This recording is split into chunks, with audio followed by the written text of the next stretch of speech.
তো মেয়েও আমার থেকে মুখ ফিরিয়ে এনেছেন, আজকে তো বাবাও আমার থেকে মুখ ফিরিয়ে এনেছেন, আজকে তো স্ত্রীও আমার থেকে মুখ ফিরিয়ে এনেছেন, আজকে তো স্বামী আমার থেকে মুখ ফিরিয়ে এনেছেন, আজকে তো বোনও আমার থেকে মুখ ফিরিয়ে এনেছেন, আজকে তো মেয়েও আমার থেকে মুখ ফিরিয়ে এনেছেন। কার জন্য করলাম? হায় রে, কার জন্য আমি এত কিছু করলাম? কার জন্য করলাম? তাহলে প্রতিদান কি? জিরো। নামাজ পড়ো না। আরে মিয়া, নামাজ পড়ি অল্প যদি কামাই করো তাহলে ওইটার মধ্যেই বরকত। তাহলে আল্লাহ নবী কি বললেন? যে আমি যার ওয়ালা আনতুম আবিদুনা মা আবুদ, আমি যার ইবাদত করি, হে কাফেরেরা শোনো, তোমরা তার ইবাদত করো না। এরপরে বলেন ওয়ালা আনতুম আবিদুনা মা আবুদ, তোমরাও যার ইবাদত করো আমিও তার ইবাদত করি না। সুবহানাল্লাহ বলবেন না?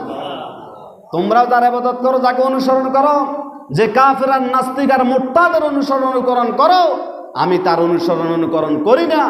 আমি যার অনুসরণ করি, যার গোলামি করি, তার দাসত্ব করি, তোমরাও তার করো না। তাহলে আমরা কার গোলামি করব? আল্লাহ। কোনো কাফের, নাস্তিক, ইহুদি, নাসারা, বৌদ্ধ, কোনো বেনামাজি, কোনো নাস্তিত্ববাদীর সাথে আমাদের কোনো বন্ধুত্ব থাকতে পারে না। যদি হয় হাসরের ময়দানে আপনার তার সাথে হাসর দেওয়া হবে। এবার আপনি বুঝলেন অবস্থা কেমন হলো। মুমিনের সাথে, মুত্তাকিনদের সাথে, নবী রাসূলের সাথে, কোরআনের সাথে, হাদিসের সাথে আমাদের মহব্বত হলে, ভালোবাসা হবে, সম্পর্ক হবে, অন্য কোনো কারো সাথে নয়। আল্লাহ নবী বললেন, আল্লাহ পাক বলেন, আল্লাহ নবীকে বলতেছেন, নবী এবার বলেন ওয়ালা আনতুম আবিদুনা মা আবুদ, তোমরা যার ইবাদত করো আমি তার ইবাদত করি না। এরপরে বলেন ওয়ালা আনা আবিদুম মা আবাদতুম, ভবিষ্যত আমি যার ইবাদত করি তুমিও তার ইবাদত করার কপালে জুটবে না। ভবিষ্যতে কপালে জুটবো না, যেহেতু আগে করো নাই, ভবিষ্যতেও জুটবে না।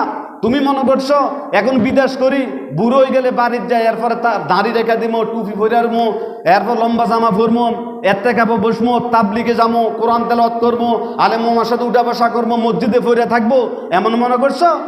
না, বুড়ে গেল তোমার এটা কপালে জুটবে না। আর যাই পড়বা, 2 রাকাত নামাজ পড়বা, সূরা জানবা না, রুকু জানবা না, সেজদা জানবা না, ওযু জানবা না, গোসল জানবা না। 70-80 বছরের বুড়া আজ পর্যন্ত গোসলের ফরজটা শিখলো না, এমন মুরব্বিও আছে। হ্যাঁ, ওয়ালা আনা আবিদু মা আবাদতুম, ভবিষ্যৎ তোমাদের কপালে জুটবে না আমি যেই রবের ইবাদত করি এই রবের ইবাদত করা। ওয়ালা আনতুম আবিদুনা মা আবুদ, তবে শোনো, ভবিষ্যৎ আমিও তোমরা যার ইবাদত করো তার ইবাদত করব না। সুবহানাল্লাহ বলবেন না?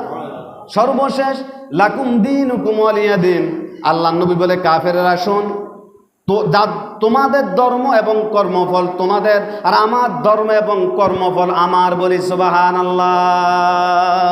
যা করবা তুমি, তোমার কর্মর উপরে আল্লাহ পাক কিয়ামতের দিন ফল দিয়ে দিবে, আর আমি যা করি আমার কর্মর উপর আল্লাহ পাক কিয়ামতে আমাকে ফল দিবে। তোমার ধর্ম তোমার, আমার ধর্ম আমার।